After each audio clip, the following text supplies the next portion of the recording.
Wars Episode 9, The Rise of Skywalker, is the final chapter of the latest Star Wars trilogy, and I didn't like it. I'm sorry. I kind of don't know where to begin as far as describing why this movie didn't work for me because it's just so jam-packed with stuff, but here goes. There seems to be two pretty passionate camps when it comes to the previous film in the franchise, The Last Jedi. You either love it and it's your favorite Star Wars movie, or you think it's the worst thing to ever happen to the franchise. As I talked about in my previous video about Star Wars, I fall somewhere in the middle. The Last Jedi has a lot of problems with its pacing and having trouble figuring out what to do with its supporting characters a lot of the time, but it's also a beautifully shot film that introduces a lot of concepts that I think the Star Wars universe really needed to stay interesting. Most notably, that the Force shouldn't be something that's exclusively owned by the Sith and the Jedi, that perhaps bringing balance to the Force means that there doesn't need to be this strict dogma around who does and doesn't get to use it. I liked these ideas a lot, and when Kylo tells Rey that her parents were nobody, it was seemingly to drive home the fact that you don't have to have special lineage to be Force sensitive. Just like some people can naturally run faster and jump higher than the average person, then it makes perfect sense that someone could just be more Force sensitive than most other people. So in spite of its issues, and there are quite a few, I don't think it's a bad film, and I certainly didn't think another chapter would be impossible to write. Like, okay, the rebellion is backed into a corner and Kylo Ren is the main villain now, but rumors of Luke Skywalker's sacrifice are spreading, inspiring average people to use the Force themselves, so we're like, okay, JJ, where do we go from here?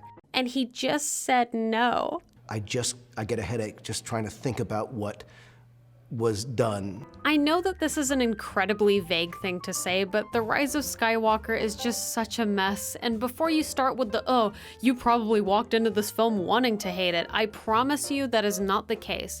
Am I Star Wars fatigued? Absolutely, but as a fan, of course I want the film to be good. I want to like it. Especially in this case, I want to see them stick the landing, but in my humble opinion, they just did not. They backpedaled on so much that was set up in the previous film that it almost feels as if it never happened. They introduced so many new concepts and characters, and in the third act of a story, you kind of can't do that. At least to the degree that The Rise of Skywalker does it. They pull, and it was this the whole time so many times that I was just in awe at the absolute nerve of this movie. It's honestly so hard to talk about this film without getting into spoilers, so just skip to this point in the video if you don't want the movie spoiled for you. Plus, nothing that I'm about to say is going to make any sense if you haven't seen the movie. In order to thoroughly explain this to someone who hasn't already seen it would take like 2 hours anyway, so please make sure you've watched it already. Last spoiler warning, and okay, Rey's true lineage. Oh my dear God. I don't know if I would have necessarily had a problem with this if it was properly set up from the beginning, but Kylo is literally just like, oh, like, you didn't let me finish. When I said your parents were nobody, what I meant was that you're a Palpatine. Oh, Jesus Christ. So yeah, Emperor Palpatine is back, bucko, and everything was him the whole time because of some convoluted cloning thing that happened. He's actually Rey's grandpa, and he wants her to follow in the family tradition of being a dick. I mean, this movie says, well, never mind, so much that it's unreal. It almost feels like there are no stakes, which is weird considering that the entire galaxy is at risk. Like, oh no, I accidentally killed Chewie with my lightning hands, and then like 2 minutes later the movie's like, well, never mind, he wasn't in that transport that blew up, so he's fine. And then C-3PO's just like, hey, if you want me to translate this Sith language thingy, you have to erase my memory and I'll lose my entire identity and it's a huge deal. And then later in the movie, R2-D2 is like, well, never mind, I have your whole memory stored in here, so here's your memory back. So ultimately, he just forgets the events of the movie, which honestly, I'm pretty jealous. And then Leia just decides to die since nobody else is bothering to do it. Somebody has to sacrifice themselves for this rebellion. I guess it might as well be me. And how about General Hux just being like, I'm the spy? Like, dude, what? Like the whole time or just between now and the last movie? That reveal could have been really good if it wasn't executed in such a silly way. Plus, I had just watched the trailer for the new James Bond movie and I couldn't stop giggling at the idea of Daniel Craig just yelling that at somebody. Oh, and Poe's dating the Rocketeer now. Of course, I completely understand that there were some pretty major restrictions that this film had going in. Snoke and Luke Skywalker were both taken out in the previous films, so you're pretty limited as to how much you can actually use them anymore. And we tragically lost my girl Carrie Fisher before these films were finished, so I can't really fault them too much on how limited her presence was in this movie. It just sucks because Leia is the leader of the rebellion, and I'm sure if Fisher were around, then Leia would have had the massive part in the film that she was meant to. So I completely get that there were a few parts of this film that were destined to not be quite as good as they could have been because of circumstances that were out of their control. But I still really don't understand the decision to undo so much of what was set up in The Last Jedi.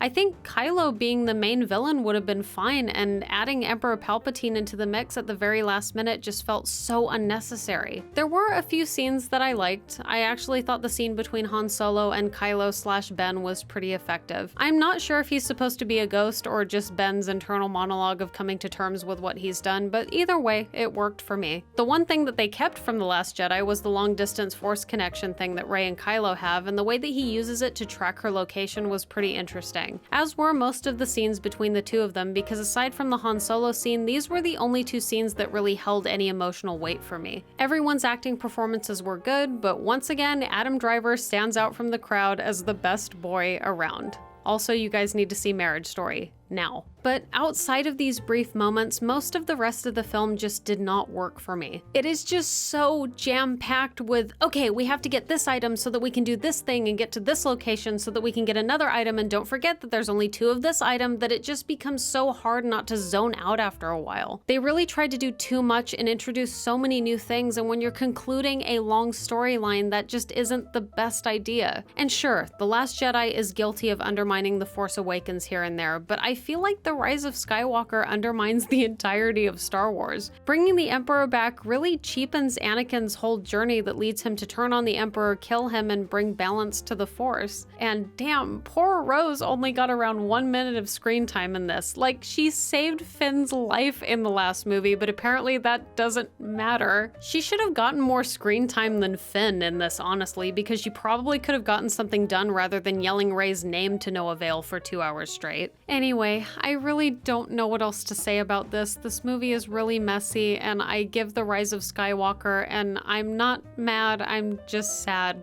out of 10. And this will be the last time I talk about Star Wars for hopefully a very long time, so before you ask what I thought of The Mandalorian, it's fine. Watch it if you want. Thank you for watching.